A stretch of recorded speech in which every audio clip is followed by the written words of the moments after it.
Hello and welcome to the Walk Off, everybody. I'm Scott Belford. Very excited to be joined by today's guest, contributor for Sportsnet and The Athletic, and one half of Blue Jays Happy Hour podcast, Nick Ashbourne. Welcome to the Walk Off, man. Thanks for taking the Oh, time. thanks for having me on. It's my pleasure.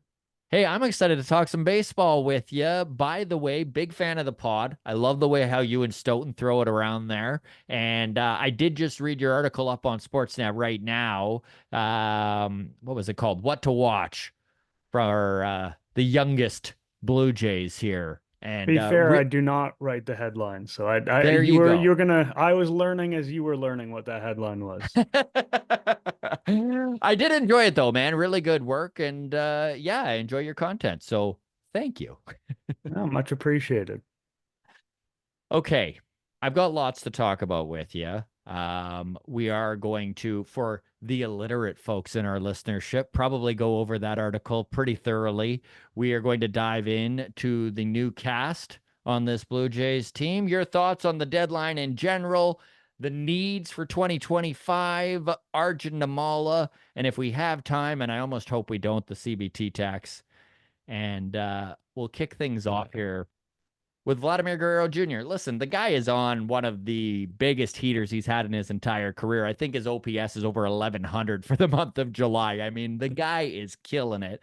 And if the lip service this front office is given about actually wanting to compete again in 2025 is true, Vladimir Guerrero Jr. going to be a big part of it. And it's tough as a fan to, while he's doing so well, not to start to think maybe locking him up is a good idea, especially with some of the things he said recently about wanting to stay in Toronto. Obviously, this is all speculation, my man.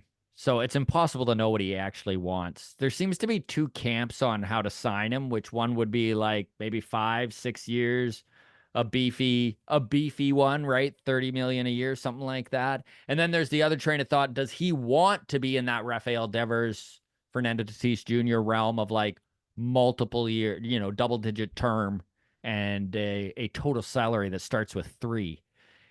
If you were to be a betting man and guess, do you know which extension you would lean towards him being most likely to take? I think guys who reach free agency at that age, and that's part of what makes it rare, right? When people are reaching free agency, normally we're talking about players who are 30, 31. Think about when the Blue Jays brought George Springer aboard. That's kind of a more typical free agent story. Those, when you get guys who are a little bit younger than that, and he's 25 this year, normally you do see those mega, Bryce Harper's another example. Mm-hmm. You see those double digit term contracts because the guys, it's simple for them. It keeps them in their routine. They don't have nothing to worry about in terms of, do they fit into a new organization, a new philosophy? This is the organization he grew up with. Doesn't mean that he's going to stay with the Blue Jays necessarily. I think this is more kind of whatever team he ends up on, whether it's the Blue Jays or another team. I do believe the safest bet is him taking that massive term deal because he's young enough to justify it. And guys in that position generally do. Like in the NBA, you see a little bit more guys taking the shorter deals and trying to like cash in again and again and again. Baseball is a little bit more volatile, even for star players. We've seen Vladdy's career Yeah. arc, right? Like he's been pretty volatile on a year-to-year basis. So from his perspective, this probably feels like a pretty good time to lock in, establish a price point of being kind of a central figure that you can build a lineup around, because that's what he's been this season. That's what he was in 2021. In 2022, he's kind of half step below that. But at this point, with what his career numbers are and what his most recent numbers are going to be, he can make an argument like, yeah, I'm a guy you can throw in the 3 hole, the 4 hole, whatever you want to say, and build a playoff caliber lineup around. And there aren't a ton of guys out there like that. So he's going to get a massive deal, however it's structured. But generally speaking, guys in his position really do like to maximize that term, maximize those total dollars. I'm a Vladdy believer. I do think that his peak is maybe not 2021, but somewhere where we're seeing right now. Um, do you feel comfortable investing what it would take to get Vladimir Guerrero Jr. over, let's say, 10 to 12 years? Do you believe in Vladdy enough to be important enough as a crux to this team that that investment's worth it? Yeah, I think that you live with the possibility that it might not be the most efficient use of funds. You know what I mean? Like at the end of the day, if you kind of crunch the numbers on the WAR per dollar on that deal, especially with him being someone who doesn't bring a ton of defensive value, even though he has the odd highlight in that regard. Um, I think he's just more than that, right? He's a face of a franchise type. Like there's real value to having some continuity, having a guy who sells jerseys, a guy who goes to the All-Star game, a guy who's a strong representative for your team. And if he were to leave, the Blue Jays are going to have a difficult time selling that next era of Jays baseball because they don't really have those superstar players or personality, or it doesn't seem like they do. Maybe some of the young guys surprise, maybe a Relvis Martinez surprises, or a Tiedemann if he got healthy. Probably not for the foreseeable future, but he is one of those guys. He's a star, perhaps even beyond his capabilities of a player. Like he has that star quality, and I think that that is valuable as well. Like he obviously you can't pay for just that, but having that player and you say, okay, we've signed Vladdy for 10 plus years. Yeah, again, you just plop him in the middle of the lineup. He's probably going to go to the All-Star game 5 times in that period of time, put himself in position to be maybe a level of excellence type of player for the franchise. I think that that has enough value that it's worth having a little bit more risk tolerance with whether it's an efficient use of money. And Nick, I think too that when it comes to these mega deals, guys are gonna want the Manny Machado, right? They're gonna want that opt out at like year 3 or year 4. And the truth is if they hit that opt out and they do take it, it means that it has been a huge success for those 3 or 4 years that you probably had them for anyways. So there is, I guess, creative ways to mitigate that risk on both sides. Mega contracts, man, so interesting to me. Like there's so many different ways that could go. So Yeah, I mean, in recent years, that like you mentioned, kind of including more and more opt-outs has complicated the process. And you're right. I think there's a decent chance that Vladdy might see the value in that, especially again because he's so young that you could put mhm. that opt-out after 4 years, and it's like I'm coming off my age 29 season. I'm Yeah. still younger than most free agents, and I'm on my second huge contract. I do think it's sometimes a bit of a misnomer where like fans of teams are kind of happy when guys take opt out, so they consider that to be a success because the years of the deal were a success. But you kind of expect the first years of a deal to work out really, really well anyway. Like generally speaking, if the first years of a deal don't work out, you're going to be in trouble for getting value on that deal in general. And they're kind of only opting out. Like if they don't opt out, then the contract would have value to the team. They're only opting out because that contract is now has too much value to the team, and that's why they're leaving. So Mhm. I don't know. I do think sometimes there's a bit of a misnomer around that, but at the same time, again, like I just see Vladdy as the type of player that, you need more stars than him, right? Like if it's Vladdy and a bunch of kind of average starting caliber players, you're probably not going very far. In the recent year, Kevin Gausman has been sort of the other star level player for the Blue Jays. And Mhm. even then they haven't, made progress in the playoffs. But he's no guarantee of success. He's not even necessarily that superstar where you're like, we always have to go for it because we have Vladdy. They might have a step back year in that decade span. I Mhm. know that, Bryce Harper, for instance, when he signed with the Phillies, he mentioned that. He's like, this is a 12, I forget, it was 12 or 13-year contract, might have been 13. And he said, like, we might not compete every year in this time. Like, I get that. Like, it's, stuff happens in baseball, but I'm committing to this franchise. And that's what a Vladdy commitment would be. I think he's interested in that. The team's interested in that. It's just whether they're both interested in that at a price point that they can come to.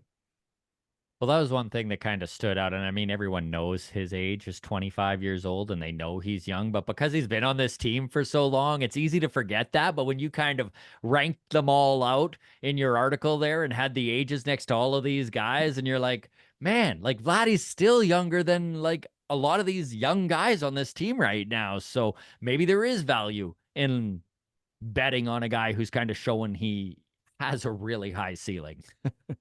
Yeah, I mean, it's true. He's younger than Spencer Horwitz, as weird as that feels, right? Like he's in the Yes. same age bracket as Davis Schneider, even like some of the new guys, like Joey Loperfido. Hmm. Will Wagner, I believe, is older than him. We haven't seen him yet.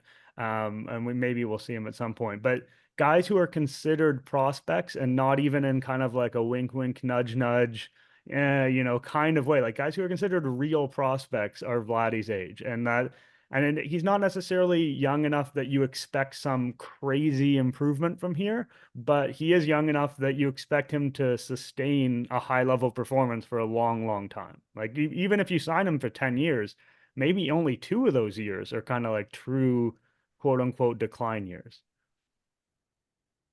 I know you touched on this a little bit when we brought up Spencer Horwitz and Davis Schneider. These are guys that I think they don't have the same luster as a Vladdy.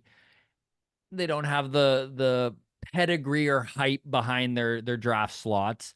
But Spencer Horwitz in particular has looked like an actual viable above average major league player. And I know that there's still question marks around second base. He's looked pretty good there. He's looked more comfortable than I was actually expecting a guy who's never played second base to look. And I know I was on a podcast right during the All-Star game where the question was posed, who do you think is going to have the most regression on this team? And I picked Spencer Horwitz, and it wasn't about him actually regressing all that much. It's just I didn't think he'd hit 320 for the rest of the season, and there's going to be adjustments. And we're kind of seeing that, right? Spence is on a little bit of a slump, if you will. What are your thoughts on Spencer Horwitz long term for this franchise? Can you see him fitting in to the Blue Jays' future plans more than maybe some people are viewing it? Initially, I came into this season a little bit bearish on Horwitz because I kept thinking, here's a first baseman who doesn't really have a ton of power, and how like a lot of his value is based on patience and the ability to draw walks. Sometimes that's hard to scale at the big league level because big league pitchers are more willing to attack you in the zone, especially if you don't have that power threat. Like we've Mhm. seen that a little bit with Kevin Biggio over the course of his career. Like he looked fantastic out of the gate, then over time, he got They found a adjusted to and weakness and attacked. went to it. Yeah. Yeah, a little bit of that with Davis Schneider now, although I think it's too early to say he's on the Biggio path. But with Horwitz, the fact he's playing second base, it just makes all the difference. Like in terms of him being a first baseman, I'm not confident that he necessarily would hit enough to be. Maybe he could be kind of an okay-ish starter or whatever, but if he's a first baseman, he's a fairly fungible piece. Like he's like a decent above average lefty bat without a ton of power. At first base, that's fine, maybe, but like if he's not really a building block at that point. He's someone that you slot in because he's cheaper and then you do stuff elsewhere on the roster. If he's a second baseman, like a real second baseman, now like this is a totally different player. Like guys who hit as well as he even projects to hit from here on out, which is above league average, and play second base, lefty bat too, on base Hmm. focus. So you can maybe even, if you didn't have George Springer or when George Springer's gone, you could even consider leading him off at some point. Like this becomes a very compelling player. And I don't know if the jury's out on that yet. Like there's, his early kind of metrics on defense are actually quite good, but we're really early in that process. Like defensive numbers take a long time to figure themselves out. From an eye test perspective, there's some things you can nitpick. There's some turns that have looked a little bit slow and clunky. He clearly doesn't have a huge arm. Not that you need that at second base, but Hmm. there's like the odd play where he's digging to one side or the other, and I guess you kind of feel confident that he's not going to get the out on the other end of it. But yeah, he is smart. He's got good, like he's got whatever cliches you want to throw out about sort of baseball IQ and kind of knowing the right thing to do. If he can kind of survive there, and so far he is, and so far it looks like that, then yeah, I don't think that there's sort of a star level future for him necessarily, but he could be one of those players who's kind of better than the average baseball fan would think. Like he does a lot of the things that are not sexy. It's like it's walks and doubles, right? Like those are not Hmm. sort of the baseball card stats that people think about. That's not necessarily what gets you voted into the All-Star game, but he does things that are really valuable offensively. And if he can do that at second base, maybe not quite a premium position, but sort of premium adjacent. Yeah, I think that he becomes a meaningful building block for the Blue Jays, like maybe more than a kind of guy that you set and forget, and you're like, okay, this is not a problem. Someone who's actively part of the solution. So that development of him playing second base for me makes all the difference. And I think it makes him a lot more exciting than it felt a year ago or even earlier this year when you're like, this is a guy who rakes at AAA, doesn't have power, and plays first base, and was Hmm. a little bit older too. Like that, the sort of mix of what he had going on felt very familiar to type of players we've seen not do that much in the bigs. From what you have seen so far from his time at second base, which I know is limited, and I feel like he's looked pretty decent. What's your eye test saying?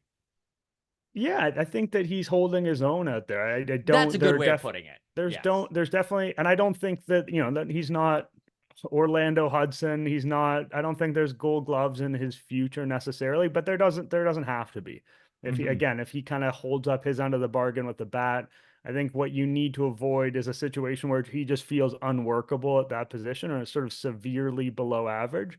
And a lot of Blue Jays fans, for instance, have complained about Bo Bichette's defense at shortstop over the years.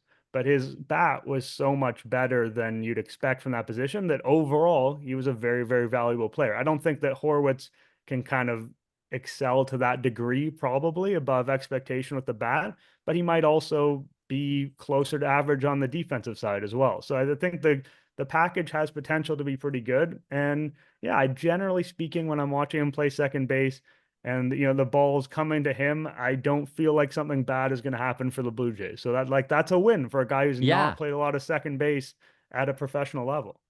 He's absolutely one of those guys where he's kind of a quiet performer where I like the way you put that, right? Like it doesn't pop off the page when it's walks and doubles, but he's a guy I can see looking at his OPS plus and being like, oh, 120.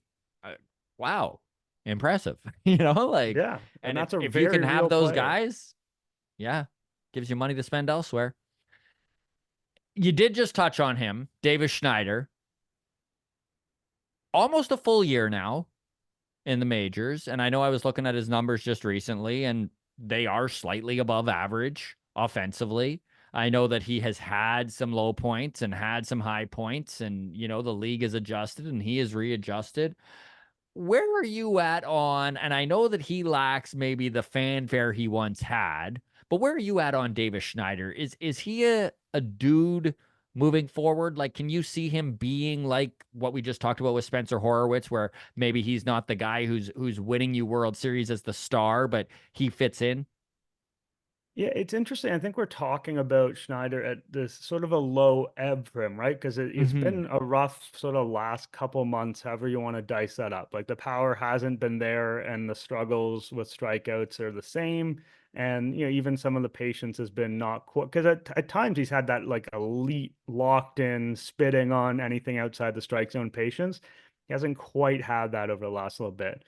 I think that the story of Schneider, just because he was so good out of the gate, and because there's been some struggles since then, it's easy to tell this narrative of like he came up and then they figured him out. And I'm not saying there's none of that, but if I told you here's a guy who's played 132 games in the major leagues. He's got 18 home runs. He's got 2.6 WAR. He's got a 121 WRC plus in his first go at the major leagues. And I just smashed these two seasons together.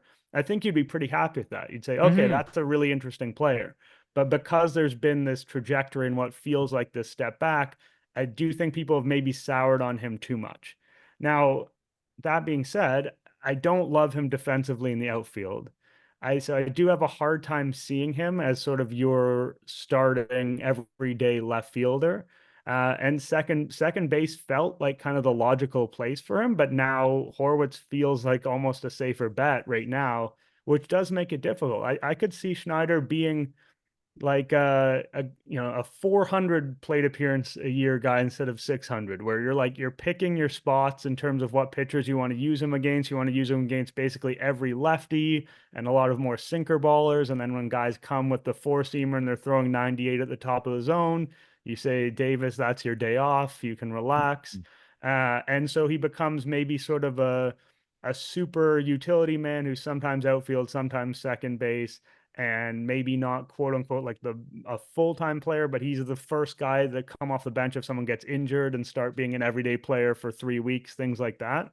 That's sort of where I'm seeing him right now. Like again, the results for his first, like you say, close to an MLB season overall taken together, pretty impressive. So I'm not writing him off as kind of as a talent just yet in terms of someone who could be an everyday player. But if I'm guessing, I think that he's sort of like a bench plus starter minus guy for the Jays going forward. I know that even when he first got called up to Vancouver, he really struggled for a while there. And then he had a struggle in AA as well and AAA when he got called up. So, he does every time he moves up a level, hits that wall, but he has been able to kind of break through on all of those occasions. And I am curious on your thoughts if in the off season, if that is where Davis Schneider projects for this organization. Could you see there being some interest from other teams that maybe in a package deal where the Jays are trying to fill some areas of need where Davis Schneider is a guy that might be made available? I could conceive of it. I think like the Jays are not in, and again, unless we still have a couple months in the They're not season here, shopping him for but sure. like let's say that Schneider finishes this season with sort of approximately league average offensive statistic, because that's where he's kind of hovering right now. He's like just Mhm. below league average. So if he finishes in about that area, the Jays are not going to carve out a starting spot for him next year. They're not going to say, we are giving you left field. Like it just doesn't really make sense to do that. I mean, if they did that, that would be due to some massive payroll cutback or some Yeah. unforeseen situation. So they probably won't do that. So that means again, they probably see him as more of this like part-time plus player. If there's a team out there that sees more in that bat, or is sort of one of those teams that is, kind of not really contending, and so they're looking to take those dart throws on the pitcher or position player side, seeing if they could develop somebody differently, someone who's out of the race.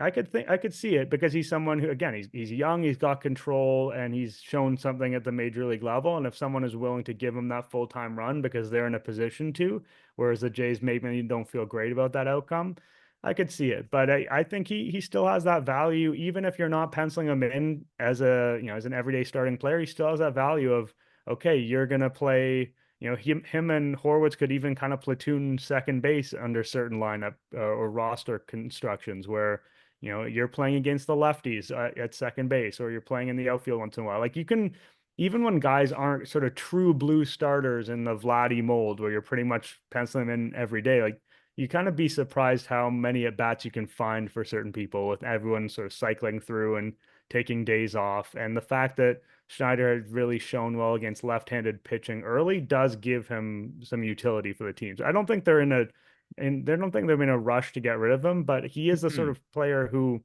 will have value to other teams because he's young and cheap and he's shown Controllable and something. cheap. Yeah. And, power isn't the easiest thing to come by, as the Blue Jays well know. So, yeah, there's something there. It's kind of been an interesting place that the Jays have found themselves in, and obviously this isn't where they wish to be, but they have a lot of decisions to kind of make over the next 2 months here. And I know an intriguing player that I've been lucky enough to kind of cover and talk to in Buffalo with the Bisons was Leo Jimenez, who never really like blows your mind on the field, but he does things the right way, and his defense is far more solid than maybe he's even given credit for, and he's given quite a bit of credit for how good defensively he is. What do you think of his bat, Nick? Like, I know he's 23, so there is obviously still development to go with this kid. Do you view his bat as, I guess what I'm asking, can it be above average? Could this be an above average bat? He hasn't really shown it yet. Good, I mean, good first few days, obviously, but I would be surprised, based on what I've seen early on, based on the minor league numbers. Like and at some lower levels, there were a couple instances where he put up sort of some gaudy numbers, but he really doesn't have that, the raw power to tap into. And I don't think that's going to change anytime soon. I know there are sometimes guys who find like a Josh Donaldson finds a leg kick and a different mode of hitting. Like, we all watched Jose Bautista, so it's hard for us to, write off players entirely, but there's nothing that he's shown at this point that makes me believe that there's going to be the power there. And so when you don't have the power, it's like, okay, you've got to do a lot of things right for to be an above average hitter. You got to take your walks. You've got to not strike out, and you've got to, keep the ball off the ground a little bit, right? Because if you're constantly beating the ball into the ground, then even if you're fast, it's pretty hard to make a living that way. So when I look at his bat, like he's been a bit outmatched at the major league level. Like you've seen that with the way he's, chased more than he did in the minors, struck out more than he did in the minors. Like in the minor leagues, he did have the kind of solid walk strikeout rates that might make you think that he could make this happen. But in the bigs, we haven't seen it yet. It doesn't mean he should be written off, but if you look at projections for him, they're pretty uniformly putting him below league average at this point. Like I think he's a player whose glove is going to carry him. Right now, the projection is sort of a utility guy and or like a Mhm. Santiago Espinal type, maybe like with potentially better shortstop defense. Um, and that's a useful player. I mean, that's not a player to especially when they have control and they don't make any money. And that's not sexy at all. But like those players are useful for sure. I think he needs to show something else. He needs to show that he can really make contact at a way above average level, like not quite Ernie Clement mold, but like in that Ernie Clement area, or he's got to find more power. And if he doesn't do either of those things, I think it's more about keeping the offense respectable so that the defensive side of the equation can sing for him. But it's I don't know. It's difficult for me to imagine the road between where he is today and him being a significant asset with the bat, but things can change. So we haven't just seen a lot of new faces because of call-ups from Buffalo, which we obviously have, but the trade deadline just happened and there is a bunch of new blood in this system. I know that the kind of crown jewel of this trade deadline was definitely the Houston trade where they moved Yusei Kikuchi and brought back Wagner Bloss and Loperfido. What are your thoughts on some of these guys? I know Joey Loperfido just joined the team a couple days ago. He had his first game as a Blue Jay and first hit as a Blue Jay yesterday. Can you see this kid getting some run over the rest of the 2 months? Like he's going to spend all his time in the majors. I think we're going to see a lot of Joey Loperfido. He's exciting. I mean, he's one of those guys who is like big strengths and big weaknesses. So you have to see which of those things are going to win out. But he's a player with really strong raw power from the left side. Like he can really mash the ball. We've seen that with some of the exit velocity readings. We also just in the minor leagues, and he's somebody who he can run. Like he's a good defensive outfielder as well. I believe his sprint speed is like over 90th percentile. That hasn't necessarily shown up as like people are projecting gold gloves just yet, but he's played across the outfield and the left side of the infield. So he's got the defensive versatility, the athleticism, the power. Like that's a hell of a foundation to build on. The problem is the strikeouts. He's striking out like 28% at AAA this year. It was 32% the year before. In the big leagues, it's been a huge problem making contact, particularly with the breaking balls and off-speed stuff. He can hit fastballs. A lot of guys can hit fastballs. That's how they kind of work their way up to this level. But he needs to show that he can go to work on the secondary stuff. That being said, like I think a lot of the prospects they acquired at this deadline are sort of the higher floor, lower ceiling guys. And part of that's just who they were trading to. Like you can't Yeah, of necessarily get course. guys who project to be superstars for some of the guys that they had available. But Loperfido is the sort of person who could, he could just kind of turn the knob a little bit on the contact and suddenly have a really, really good, everyday caliber player on your hands. And I don't know that's going to happen. Like that's one of the hardest things to do. Like a lot of teams draft and develop for the hit tool first and then hope the other stuff comes around. So trying to do that in reverse doesn't always work. But it's somewhat reminiscent of Teoscar Hernandez, where they brought him into the Mhm. organization. It's like this guy can run, this guy can hit for power. The defense maybe doesn't always line up with the speed, but there was always potential there for Teoscar. It didn't, again, never really came to fruition on that side of the ball, which was fine because what he did with the bat. But then he did cut down on the strikeouts and he did find that balance between doing damage but also making contact. I don't know if that's going to happen for this guy, but it is interesting to bring in players who have the really high ceiling, even if I think he is a pretty risky prospect in a sense. But I think that's fun for fans to watch someone that you can really dream on, as opposed to someone who's like, oh, we brought this guy into the organization and he is going to be our fifth outfielder. And we know he can do that because his defense is good enough to be the fifth outfielder. And we're sure about it. And he costs league minimum. Like, that's great, but that's not very fun. And I think this guy is fun because, yeah, the tools are pretty significant. And I think one of his biggest tools that you touched on is speed. And they brought in another guy, Jonathan Clase from Seattle, who's 97th percentile for speed. And I know you look around the game and stolen bases. And I mean, obviously manufactured, right? They changed the rules because they wish to increase stolen bases, and it's worked. But the Blue Jays are not really a team that have taken advantage of that. It doesn't really build into their team philosophy with the cast of characters they have right now. But with some of these guys like Loperfido and Clase now in the weeds, do you think you could see 2025 Blue Jays a little bit more base stealing orientated, using that speed tool a little more than they have in the past? I mean, if Class A plays a significant role for the big league team, I think that's guaranteed to be a big part of his game because it's, this is someone who's stolen over 70 bases last season in his minor league season. Like that is arguably his carrying skill at this point is his Mm-hmm. speed. Loperfido, not quite the same amount of steals in his history, but in the minor leagues, he had a 30 steal year in 2022, 20 plus steals last year. So like it's there for sure. Oftentimes we see guys steal in the minors, and it's much harder to do in the majors. But he does Yes. have the raw speed, so if he can continue to learn sort of the art of that, there's no reason why he can't steal bases. Class A would be really fun to watch in that regard because he's clearly someone who has the elite plus speed. I think his sprint speed when he was in the majors briefly was 97th percentile. So we're talking like literally one of the faster players in the major leagues.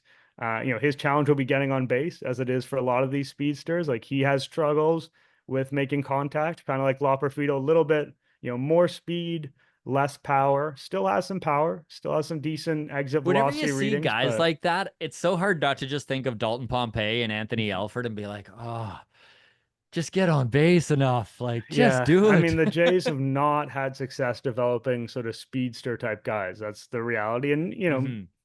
that being your carrying skill is like the arguably the worst one to have, to be honest. Like speed is valuable, but it's hard to make a career just off of it. They're going to want to see more from Class A than that. But yeah, I think that that's something they've brought into the organization this trade deadline that wasn't really there in a meaningful way before. And we'll see what they do in terms of constructing the rest of the roster. I don't think that's their needs are going to potentially be kind of left field DH. So you don't generally end up with speedsters when you're shopping at those positions. But you never know. Let's talk the deadline a little bit here. Um, this is a team that hasn't sold since 2019, and to watch it happen, definitely. I forgot how shitty it is, honestly. Like, just like, I know they got good load of prospects back, but man, just watching like Danny Jansen suit up in a Red Sox uniform killed me a little bit inside. But I'm curious what your thoughts are on a team that obviously had to sell at the deadline, and they did do quite well, it seems like, on these expiring contracts. It's tough to tell till we kind of see how these prospects turn out, right? Yeah, I mean, we have these conversations every year in the immediate wake of the deadline. And to be honest, that's when fan interest is peaking. Like, Yeah. this is, we're making content here. I'm not saying that people don't have valuable things to say or we can't find good information. But what I am saying is that, like, we are not going to know. Like, some of these guys, maybe some of the unheralded ones are going to be the ones to hit. Like, maybe RJ Schreck, who we're all saying is like, this is a 24-year-old kind of random throw in guy for Justin Turner. Maybe he's going to somehow develop something we haven't seen from him and find a new batting stance, and he'll be the gem of the deadline. Like maybe the guys in the Houston deal are all going to fall on their face. Like these Yeah. outcomes are all within the realm of possibility. What we do know is that based on the information in hand, it does, as you say, seem like they got pretty good return for the guys. Like maybe the Jimmy Garcia deal is the one you might be able to quibble with because you might be able to say that other relievers went for more and that maybe they could have waited that market out a little bit. With Nate Pearson, I didn't, it felt like weird timing to me. It seemed like selling him at a low point of his value. Maybe you could have held on and he might have given you a little bit more. But again, not hardly sort of tragic for the Blue Jays from a Yeah. competitive standpoint. Like he was someone who was in the middle to back end of their bullpen from a depth chart perspective. Like, not it's not a huge deal to be like, oh no, we sold slightly suboptimally on Nate Pearson. That's just like me picking nits with what they did. But overall, like it does seem like the haul of prospects is pretty good. Like are most of these guys the type of guys who say, oh, now that is the building block upon which our new era is gonna come? Not really. but they didn't trade, they didn't trade Vladdy, they didn't trade Bo, they didn't trade Bassett, they didn't trade, I mean, I didn't trade those guys that you can maybe get those top prospects where you really do feel like that person you're not certain but confident is going to be a big part of the turnaround. Instead, they built up the strength of the organization. Like instead, they just improved the group that they're going to throw the next stars on top of, probably. Like these guys, chances aren't going to be stars. Maybe one or two of them. Like there's enough that you could have that surprising development, but chances Every are what you're Vlad and Bo getting. needs a Teoscar, right? Yeah, chances are what you're getting is people who are going to be supporting contributors. Like even Bloss, who is considered arguably the biggest prospect they got, a lot of people project as sort of a fourth or fifth starter. But like a homegrown, quote unquote, fourth or fifth starter that doesn't cost anything you have for 6 years and is that extremely valuable because you go and try and buy a fourth starter, like that costs you a lot of money and that limits your ability to do things elsewhere. So I think they should be commended for what they did. They did make that choice that they're trying to reload and they're trying to come back. And so they got, generally speaking, guys closer to the majors, a little bit older, a little bit more polished, like fewer lottery tickets for 2028 than maybe you might have done. Like that was a philosophical thing. They didn't trade the guys with control, Green and Bassett. So they could have tore it down in a more dramatic sense. They could have traded more guys. They could have gotten more 19-year-olds that we weren't going to hear about for 4 years. It was a bit of a muted version of what it might have been, but I think you have to consider, generally speaking, a positive, even if you have to watch Danny Jansen hit ones over the monster for the Boston Red Sox. So we are going to talk 2025, and I am curious on what you think this team needs to do to actually compete if what the front office is saying is true, and they are going to try and run it back and try again in 2025. I'd love to hear your thoughts. But before we do that, let's dive a little bit in because we've talked so much about prospects. Let's talk Arjun Nimmala really quickly. Obviously, with the infusion of prospects into this Jays system since the trade deadline, the ranking is yet to be out. But with the emergence of Arjun Nimmala, I mean, Jay's first rounder last year, this summer, hitting 10 dingers in Dunedin, 3 in the last 5 games. He's really kind of found his stroke there with Ricky's injury and Orelvis's PD suspension. Is it possible we see a new number 1 prospect in this Blue Jays organization? I mean, I think it's a relatively good bet. It depends on how they want to rank Tiedemann because he's still an elite level talent in theory, but in practice, what you're going to see him in 2026. Mm-hmm. And at that point, how do you manage his workload? And, there might be a discussion of if you want to try and make him a reliever because like he's just pitched so little that getting him from where he is to a traditional starter workload is going to be an undertaking that's either going to be super slow and frustrating or involve massive risk. Yeah. So again, like this is not me diminishing the talent. It's really unfortunate for him and for the organization what's happened from an injury standpoint. But Nimmala he's really come on, especially recently. He's got that raw power. Nobody ever really questioned it. Everyone kind of thought, power is the tool here, and it'll be about whether he makes enough contact. And to be honest, he still is striking out a ton. I don't know if this season has totally brought us to a point where we have to think about him completely different as a prospect. I think he's kind of manifested what you would expect, but not in, generally speaking, in a good way, in a way where he's making progress and seems to be improving over the course of the season and the power is really showing up. But this is a young kid many steps away. So whether he on the prospect list comes up to number 1, I think that would be justifiable. Whether he's someone Blue Jays fans want to be excited about, absolutely. But getting excited about guys prior to their 20th birthday who haven't seen high A yet, like that is a dangerous game. So Yep. that can be a road to disappointment. I'm not advising anyone to avoid that, but I will say that, I like to see guys hit it at double A before I start to get too invested in exactly what their career path's going to be. Can you see the Jays pushing him a little bit and moving him to Vancouver before the end of the season? Uh, I mean, it's tough because if you look at sort of his body of work for this season, I'd probably say no. I'd say he has more to prove. If you look at kind of what he's done more recently, maybe they think that. it's weird. Things can happen really quickly Hmm. in a player's minor league journey where there's sort of seems to be a moment where something falls into place and suddenly like, okay, now they've got it and they don't necessarily have a ton more to prove at this level because they've figured out. And so if it's the Blue Jays feel that with him, that like even if you look at his year-long stats, they're not overwhelming, but what we've seen lately is enough. They could do that, but they're not going to be in a rush with him because, he doesn't necessarily figure into their immediate window. And, he is, whether he's ranked one or two or three, or however you want to rank him, like he is very valuable to this organization. And, sometimes you can put guys at risk by getting them in over their head and risking their confidence. And, I think being slow and steady with him is a valid path as well. Especially at 18. I mean, that's such a slippery slope.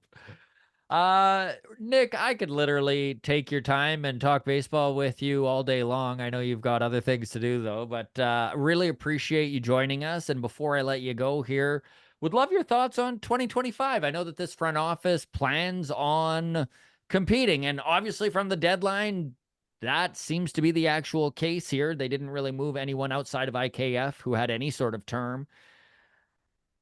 In Yeah, your opinion, what do they need to do for this to actually happen?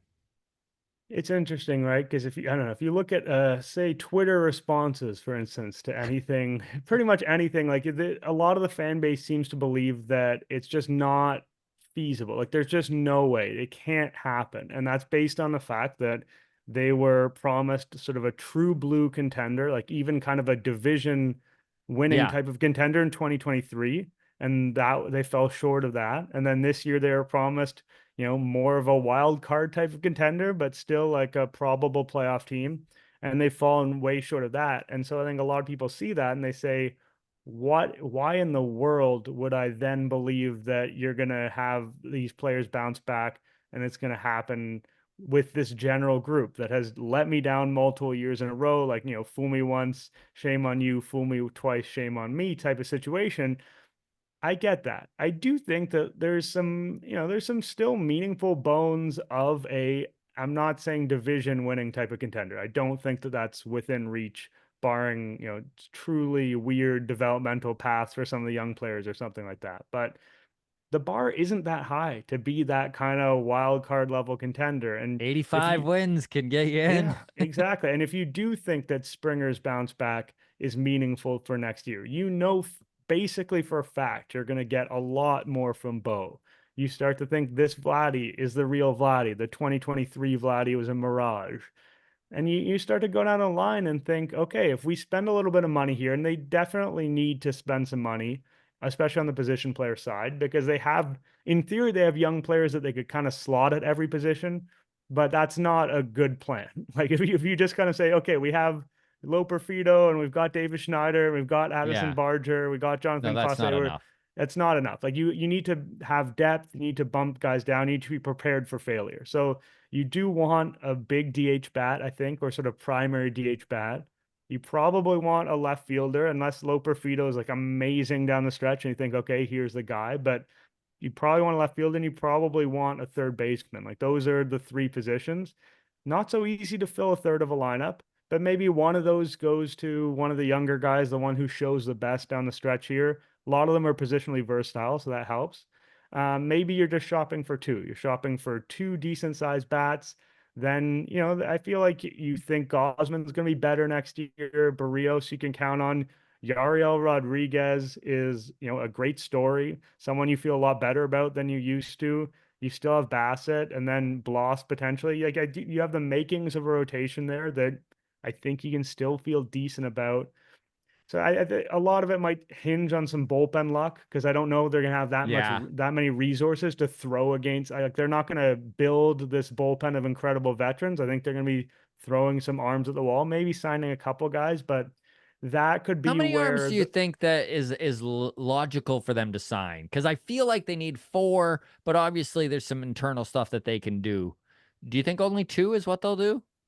I think I mean it depends how you define it, right? Like maybe sort of two guys that are fully locked in and you're like these are guys and we feel good about them, and then who knows how Minor many league other deals or guys who stuff. will Yeah. compete or be at the fringe of the roster. I mean, you're going to have a Jordan Romano, hopefully, I guess, Chad Green, Yanis Cabrera.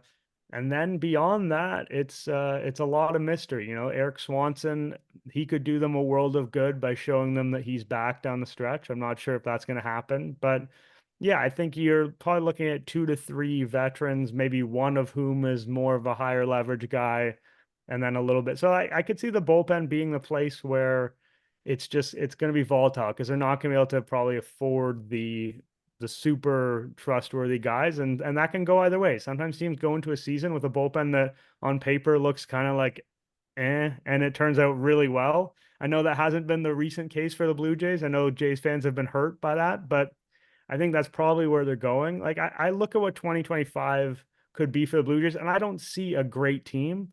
I don't see a World Series winner, but I do see enough of an outline where the idea they can compete for a wild card, I don't think is as crazy as some fans present it. A And yeah, 2024 Red Sox scenario? yeah, I think yeah, I don't think that they're doomed to be as bad as some people say. And I do think some of these players, as much as people are tired of hearing about bounce backs, like I would be shocked if Bo doesn't give them so much more. I would be Mm-hmm. shocked if Kevin Gosman isn't significantly better than he was this season. Like it does seem like they got a disproportionate amount of bad luck in terms of weird regressions with players and injuries. You know, Alejandro Kirk, I think, you know, a lot of people are sick of seeing him. I bet you he'll be much better next year than he was this year as the primary catcher. Again, it's not me saying this is an incredible foundation to build off. This is an unbelievable team. You know, it's funny. I think you say anything even neutral, like let alone positive, and you get accused of being like an idiot and a shill for this front office. It's not what I'm saying. There's a lot of things that have gone wrong with the construction of this team. But at the same time, again, due to the extra wild card and the relatively low bar, I am inclined to think that you can build a credible 500-ish team, maybe slightly above, and just get 1 or 2 breaks. And maybe 1 or 2 of these young guys we've talked about today comes through in a way you didn't expect. And yeah, next thing you know, you're in the mix. And that's probably the goal, is to be in the mix, as unexciting and unsexy as that sounds. Are there any names in free agency that stand out to you? I know Anthony Santander is a guy that I would love to see in this Blue Jays lineup. I mean, despite the fact that he plays for the Orioles and I don't have much love for him right now. But are there any names that kind of jump off the page that you think would be a good acquisition over the offseason? I mean, people like to say Tyler O'Neill, part of that is the Yeah. Canadian component, but I genuinely think that's a really good fit, you know, with the athleticism and the strength and the power. You know, just someone who gives them the thump they've sort of been missing outside of Hmm. Vladdy this season and over the last 2 seasons. And from a theoretical standpoint, there's no reason why you can't score as many runs with, you know, more contact and walk oriented players as long as they have the same kind of total production at the end of the day as power guys. I know that like up here, but in terms of, I think, just navigating a lineup for opposing pitcher, it is beneficial to have guys that bring that high level power deterrent. And again, sometimes against these really elite pitchers, it's just so hard to draw walk. It's so hard to string 3 singles together in an inning, that having that quick strike ability is really important. And so when they shop in this left field market, this DH market, that's something they should really consider. And he's just an example of one of the guys with the top-notch raw power. Nick, thank you so much for joining the podcast, man. Really appreciated talking with you. I'm going to twist your arm and try and get you to come back sometime here in the future, but really enjoyed our talk and thank you so much. No worries. My pleasure.